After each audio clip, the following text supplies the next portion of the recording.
ഞങ്ങൾ കഥാപ്രസംഗം അവതരിപ്പിക്കുന്നു മഹാഭാരതം.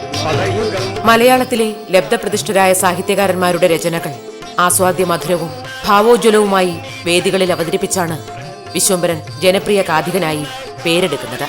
സ്നേഹത്തിന്റെ കഥകൾ പാടി നടക്കാൻ കൊതിച്ച കലാകാരൻ അനാചാരങ്ങൾക്കെതിരെയും പ്രതികരിക്കാൻ കഥാപ്രസംഗത്തെ ഉപയോഗപ്പെടുത്തുക തന്നെ ചെയ്തു. ജനങ്ങൾ പ്രോത്സാഹിപ്പിച്ചപ്പോഴത്തേക്ക് കഥാപ്രസംഗവും മുമ്പോട്ട് പോകാൻ ഉത്സാഹമായി.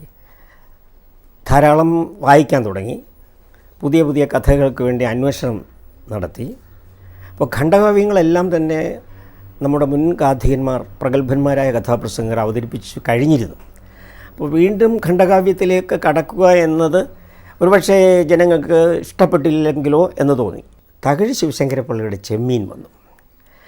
ചെമ്മീൻ വായിച്ചു. ഒരു പുസ്തകം വായിക്കുക, ആ പുസ്തകത്തിലെ കഥ സംഗ്രഹിച്ചെടുക്കുകയൊക്കെ ചെയ്യുന്നതിന് എനിക്ക് അന്നേ കഴിവുണ്ടായിരുന്നു. അത് ചെമ്മീൻ വായിച്ച് ഞാൻ അതും കഥാപ്രസംഗമാക്കി. എന്നിട്ട് പരസ്യം ചെയ്തു. ആദ്യം പരസ്യം ചെയ്യുന്നത് അങ്ങനെയാണ്. ചെമ്മീൻ കഥാപ്രസംഗം പരസ്യം ചെയ്തു. ഒരുപാട് ബുക്കിംഗ് വന്നു. ആളുകൾക്കൊരു അത്ഭുതം തോന്നി. എടാ, ചെമ്മീൻ കഥാപ്രസംഗം പറയുകയാണ്. നമ്മുടെ കടയോരങ്ങളിലെല്ലാം ആ കഥ ഞാൻ പറയാത്ത സ്ഥലങ്ങളില്ല. ചില സ്ഥലങ്ങളിൽ എതിർപ്പുണ്ടായിട്ടുണ്ട്. ഈ അരയ സമൂഹം ജീവിച്ചിരിക്കുന്ന കടൽ തീരങ്ങളിൽ ആ കഥ പറഞ്ഞപ്പോൾ അതിലെ കഥാപാത്രങ്ങൾ അരയന്മാരാണല്ലോ. അവർ അങ്ങനെയൊരു മിത്തൊന്നും കടപ്പുറത്തുണ്ടായിട്ടില്ല എന്ന് തർക്കിച്ചിട്ടുണ്ട്. പക്ഷേ അല്ലാത്ത സ്ഥലങ്ങളിൽ, പ്രത്യേകിച്ച് മലബാർ ഏരിയകളിലൊക്കെ വളരെ സ്വീകരണം ലഭിച്ച ഒരു കഥാപ്രസംഗമാണ് ചെമ്മീൻ. തകഴി ശിവശങ്കരപ്പിള്ളയും ആ കഥാപ്രസംഗം കേട്ടിട്ടുണ്ട്. അതിൽ പിന്നെ ബഷീറിൻ്റെ ബാല്യകാലസഖി വായിച്ചു നോക്കി. എനിക്കങ്ങ് എന്തെന്നില്ലാത്ത ഇഷ്ടം തോന്നി. ബാല്യകാലസഖിയിലെ ആ ആദ്യകാല കുട്ടികളുടെ ജീവിതം, പ്രത്യേകിച്ചും മജീദും സുഹറയും തമ്മിലുള്ള ആ സ്നേഹബന്ധം, ഒരു കുട്ടി കൂടിയായ എനിക്കൊരു കുമാരൻ കൂടിയായ എനിക്ക് ഏറെ ഹൃദയസ്പർശിയായി തോന്നി. അത് കഥാപ്രസംഗമാക്കി അവതരിപ്പിച്ചു. വൻപിച്ച വിജയമായി. കർമ്മവഴിയിൽ കഥാപ്രസംഗ കലാകാരനും അധ്യാപകനുമായിരുന്നു കടയ്ക്കോട് വിശ്വംഭരൻ. അതിനൊപ്പം തന്നെ കവിയും നോവലിസ്റ്റും കൂടിയായിരുന്നു ഇദ്ദേഹം. അമ്മയിൽ നിന്ന് കിട്ടിയ സംഗീതവും ഒപ്പം കവിഹൃദയവും കൂടി ചേർന്നപ്പോൾ കാഥികൻ ജനങ്ങൾക്ക് മുന്നിൽ അവതരിപ്പിച്ച കഥകൾക്ക് ശ്രുതിമധുരമായ പാട്ടുകളും നിറഭംഗി കൂട്ടുകയായിരുന്നു. അധ്യാപന ജീവിതത്തിന്റെ തിരക്കുകൾ ഉണ്ടായിരുന്നപ്പോഴും വിശ്വംഭരൻ തന്റെ കലാപരമായ കഴിവുകളെ കൂടുതൽ കൂടുതൽ പ്രകാശിപ്പിക്കുകയായിരുന്നു ചെയ്തിരുന്നത്. സാഹിത്യത്തോടുള്ള താല്പര്യവും പിന്നെ ഖണ്ഡകാവ്യങ്ങൾ വായിച്ച് അവയോട് തോന്നിയ ഒരു അനുഭൂതിപരമായ ചായ്വ്, കവിത എഴുതിക്കൊണ്ടിരിക്കുന്ന ഒരവസ്ഥയിലായതുകൊണ്ട് സ്വയം കവിത എഴുതാൻ ലഭിക്കുന്ന ഒരവസരം, ഇതാണ് കഥാപ്രസംഗത്തിലേക്ക് വരാൻ എന്നെ ഉത്തേജിപ്പിച്ചത്.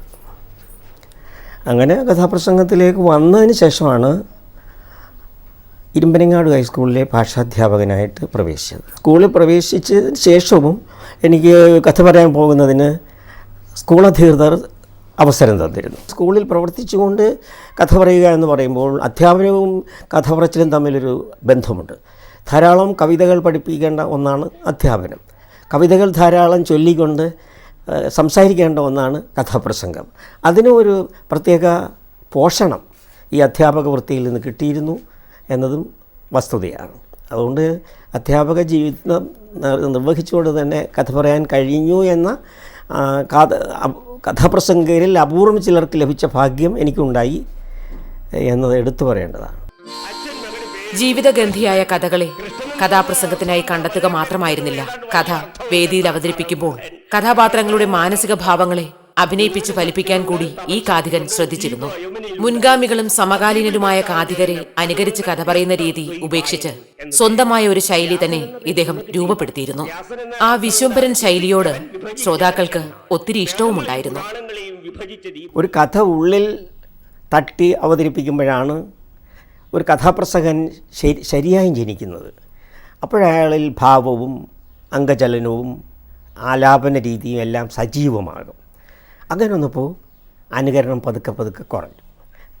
പിന്നെ തീരെ അനുകരിക്കാത്ത ഒരു സ്റ്റൈൽ ഞാൻ സ്വീയമായി സ്വന്തമാക്കി എന്ന് തന്നെ പറയാവുന്നതാണ്. പ്രത്യേകിച്ചും നാടകീയത എന്ന് പറയുന്നത് നാടകത്തിലേതാണ് നാടകീയത. നാടകീയത കഥാപ്രസംഗത്തിൽ എത്രത്തോളം വിജയിക്കും എന്ന് പരീക്ഷിച്ച് നോക്കിയത് കടാമംഗലമാണ്. കടാമംഗലത്തിന് ശേഷം കാപ്പിൽ നടരാജൻ അതിൽ വിജയിച്ചിട്ടുണ്ട്. അപ്പം എനിക്കും തോന്നി ഈ നാടകീയ അവതരണം കഥാപ്രസംഗത്തിൽ കൂടുതൽ ഉൾക്കൊള്ളുന്നത് നല്ലതല്ലേ എന്ന്. പ്രത്യേകിച്ചും ഈ ചെമ്മീൻ അവതരിപ്പിക്കുമ്പോൾ കഥാപാത്രങ്ങൾ മീൻപിടുത്തക്കാരനും മീൻപിടുത്തക്കാരൻ്റെ ഭാര്യയും പിന്നീട് വരനായി കിട്ടണമെന്ന് അവരാഗ്രഹിക്കുന്ന ചെറുപ്പക്കാരും പ്രാകൃതവും രൗദ്രവുമായ ശീലമുള്ള ചെറുപ്പക്കാരനും പുറത്ത് സൗമ്യയായ ശാലീനിയായ കറുത്തമ്പി, ഇങ്ങനെയുള്ള ഒരു മുഹൂർത്തം. ഇത്തരം മുഹൂർത്തങ്ങൾ അവതരിപ്പിക്കുമ്പോഴാണ് വാസ്തവത്തിൽ ഒരു കഥാപ്രസംഗകൻ അനുഗ്രഹീത കഥാപ്രസംഗകനാകുന്നത്.